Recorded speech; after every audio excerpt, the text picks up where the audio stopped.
Terima kasih Pak Ketua. Mohon izin tadi agak terlambat karena ada meeting di Badan Urusan Rumah Tangga DPR RI. Assalamualaikum warahmatullahi wabarakatuh. Yang pertama Pak Menteri Pertahanan, saya ucapkan pertama selamat bertugas Pak Menhan. Kita tentu mendengar paparan Pak Menhan tadi, mendengar visi terkait dengan pertahanan ke depan.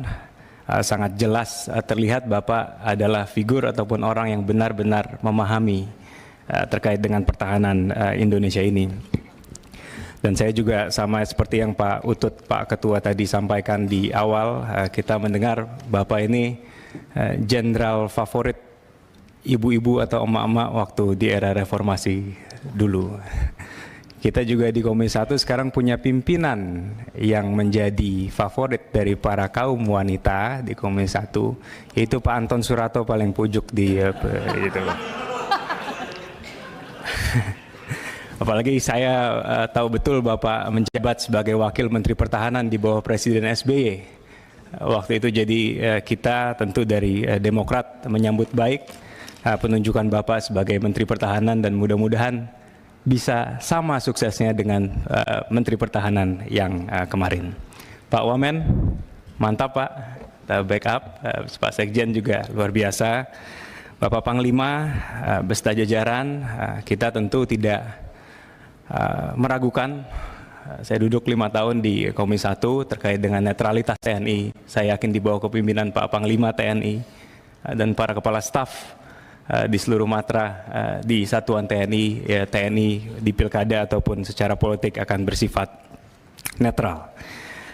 Poin pertama saya Pak Ketua dan Pak Menhan ini terkait dengan diplomasi pertahanan di tengah ketegangan global. Tadi itu jadi salah satu poin utama Pak Menhan. Di 100 hari kerjanya Pak Prabowo ini luar biasa. Melakukan safari diplomasi pertahanan ke beberapa negara strategis. Saya lihat juga para kepala staf ikut hadir pada saat beliau berkunjung ke Republik Rakyat Tiongkok atau ke Cina. Cuma mungkin yang menarik pertama Pak, saya minta penjelasan dari Pak Menteri Pertahanan karena kemarin berita yang beredar adalah ada kesepahaman bersama saat ini antara pemerintah Republik Indonesia dan juga pemerintah Republik Rakyat Tiongkok terkait dengan 10 dash lines ataupun Laut Cina Selatan. Ini apakah ada implikasinya terhadap diplomasi pertahanan ataupun apakah ada yang Bapak bisa sampaikan yang berkaitan dengan isu pertahanan terkait dengan ini. Kedua yang menarik yang saya lihat Pak, ini diplomasi pertahanan yang bebas dan aktif dilaksanakan oleh Presiden kita. Berita yang beredar lagi-lagi karena ini rapat pertama, jadi kita mendapatkan informasi dari berita Pak Ketua. Di satu sisi Indonesia di Angkatan Laut kita saya dengar akan ada rencana pengadaan alutsista dari China Pak. Ini mungkin nanti bisa dijelaskan. Tapi di sisi lain kita ingin membentuk atau akan membentuk markas pelatihan maritim di Batam dengan bantuan Amerika. Nah, tentu pandangan Amerika membuat pusat pelatihan maritim di Batam adalah untuk meng-counterbalance atau meng-counter kekuatan dari Cina ataupun China di Laut Cina Selatan itu sendiri. Nah, pertama ini prinsip bebas aktif in action, kita dukung penuh, tapi tentu harapan kita jangan sampai langkah kebijakan diplomasi pertahanan kita ke depan justru bisa ada buah simalakama Pak. Yang tadinya dari kita pandang kita bisa mendapatkan sebanyak-banyaknya dari dua kutub besar ini, tapi jangan sampai nanti ke depan itu bisa menjadi acuan atau pemicu eskalasi konflik yang lebih besar lagi yang terjadi di halaman rumah kita. Jadi pertanyaan saya kepada Pak Menhan, apakah hal-hal seperti ini sudah diantisipasi dan langkah antisipasi apa yang Pak Menhan sebagai pimpinan isu pertahanan dan juga diplomasi pertahanan Indonesia di kancah dunia, dan secara operasionalnya seperti apa Pak? Karena yang saya dengar Angkatan Udara saat ini agak kesulitan sebagai contoh mendapatkan suku cadang untuk mempersenjatai ataupun terkait dengan Sukhoi Pak, karena ada Katsa dan lain sebagainya. Apakah hal-hal seperti ini juga sudah dipertimbangkan terkait dengan modernisasi dan juga pembelian alutsista kita ke depan? Yang kedua Pak Ketua dan Pak Menhan yang saya hormati, terkait dengan dasar pembelanjaan alutsista kita ke depan. Rapat duduk di sini waktu itu diwakili Pak Wakil Menteri Pertahanan sebelumnya, sekarang beliau sudah jadi Kepala BIN. Beliau menyatakan Presiden kita Pak Prabowo sudah nggak mau lagi pakai istilah minimum, minimum, dan minimum. Jadi udah nggak mau minimum essential force, yang waktu itu dicanangkan waktu Bapak juga menjabat di Kementerian Pertahanan di bawah Presiden SBY.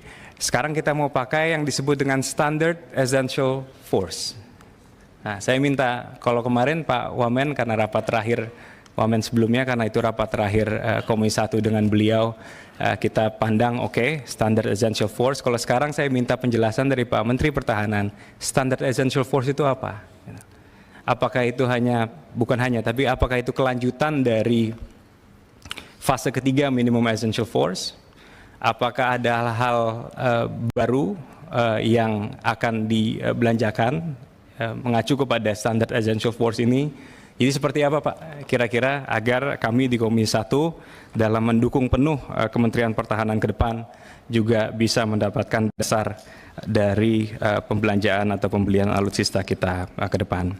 Yang terakhir Pak Menhan, saya yakin betul Pak Menhan sangat mencermati dan sangat paham bahwa karakter peperangan saat ini agak jauh berbeda dengan peperangan di masa lalu.